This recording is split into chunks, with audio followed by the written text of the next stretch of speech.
इधर पश्चिम बंगाल में टीएमसी के नेता के घर से रेडियो एक्टिव केमिकल मिलने के बाद वहां की सियासत गर्मा गई है। बीजेपी ने टीएमसी पर गंभीर आरोप लगा दिए हैं। पूरी खबर इस रिपोर्ट से जानिए।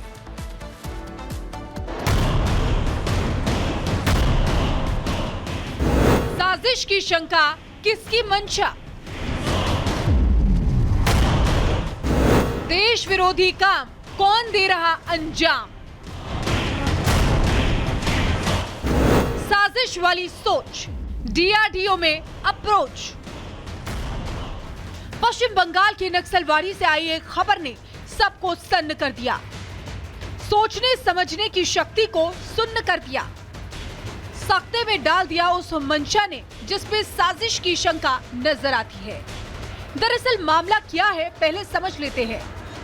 फ्रांसिस एक्का पर दस्तावेजों की तस्करी का आरोप है। टीएमसी नेता के घर से डीआरडीओ के दस्तावेज जब्त किए गए हैं। दस्तावेज के साथ केमिकल कैलिफोर्नियम बरामद किया गया है। बेहद महंगा केमिकल पदार्थ है कैलिफोर्नियम। 1 ग्राम कैलिफोर्नियम की कीमत 17 करोड़ रुपए है। केमिकल का इस्तेमाल परमाणु रिएक्टर में होता है। फ्रांसिस एक्का को तस्करी के आरोप में गिरफ्तार कर लिया, जिस पर बीजेपी ने करारा प्रहार किया और टीएमसी पर सवाल खड़े कर दिए। टीएमसी का एंटी नेशनल चेहरा सामने निकल कर आया है।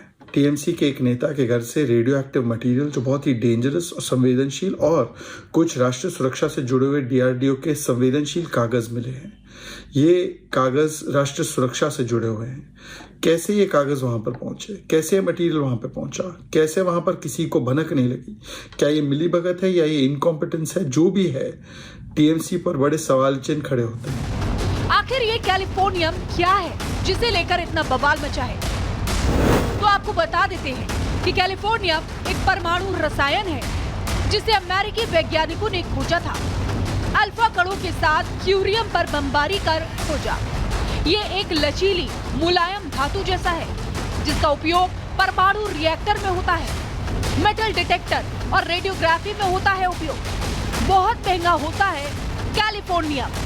अंतर्राष्ट्रीय बाजार में 1 ग्राम की कीमत 17 करोड़ रुपए है।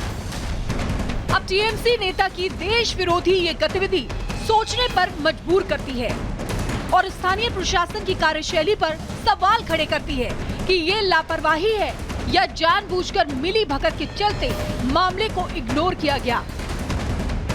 Bureau report, Republic Bharat.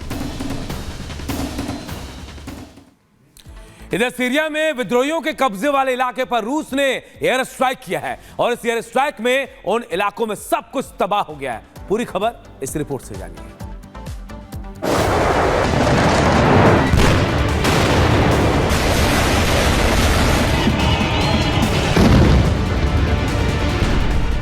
फिर धधका मिडल ईस्ट।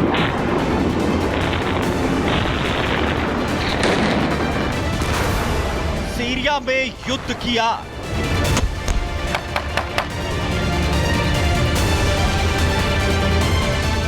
असद का तख्ता पलट कर देगा हयात। मिडल ईस्ट में लगातार युद्ध की आग धधक रही है। सीरिया में हयात तहरीर अल शाम कोहराम मचा रहा है। लगातार असद की सेना पर हयात के लड़ाके कहर ढा रहे हैं।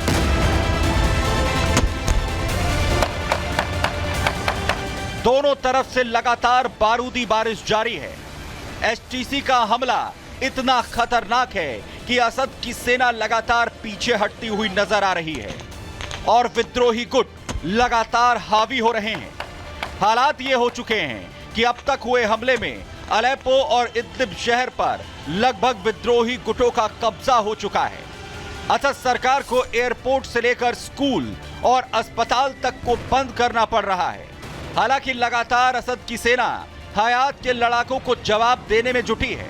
लगातार बड़े हमले सीरियाई सैनिकों की तरफ से भी किए जा रहे हैं, लेकिन ये हमले हयात के लड़ाकों को पीछे धकेलने में नाकाफी साबित हो रहे हैं। विद्रोही गुटों ने न सिर्फ अलेप्पो शहर पर कब्जा किया है, बल्कि सैन्य ठिकानों को टारगेट कर सीरियाई सेना को भी खदेड़ दिया है। लगातार लड़ाके सेना के हथियारों पर कब्जा कर टैंकों को सड़कों पर दौड़ा रहे हैं।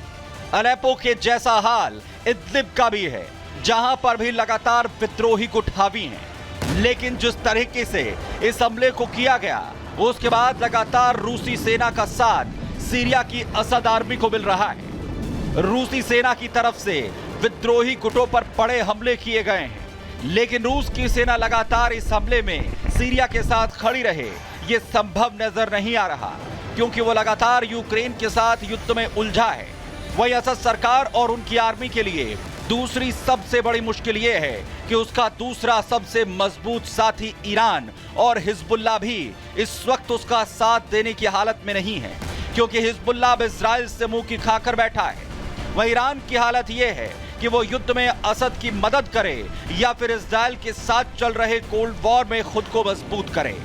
लेकिन ये तय है कि इस बार जो विद्रोही गुटों ने चढ़ाई की है, वो सीरिया का इतिहास और भूगोल बदल सकती है।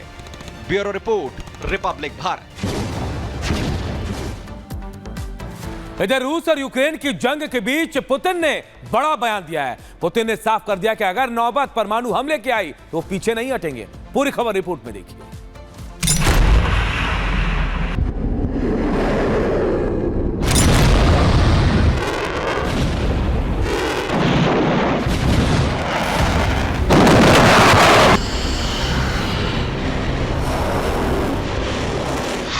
पुतिन परमाणु हमले के लिए तैयार बैठे हैं।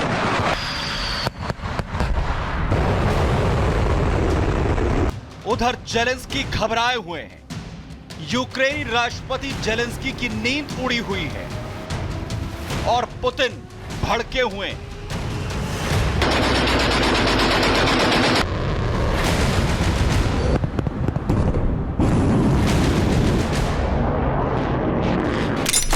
पुतिन ने तय कर लिया है कि इस युद्ध में अगर हालात परमाणु हमले के आए तो रूस पीछे नहीं हटेगा।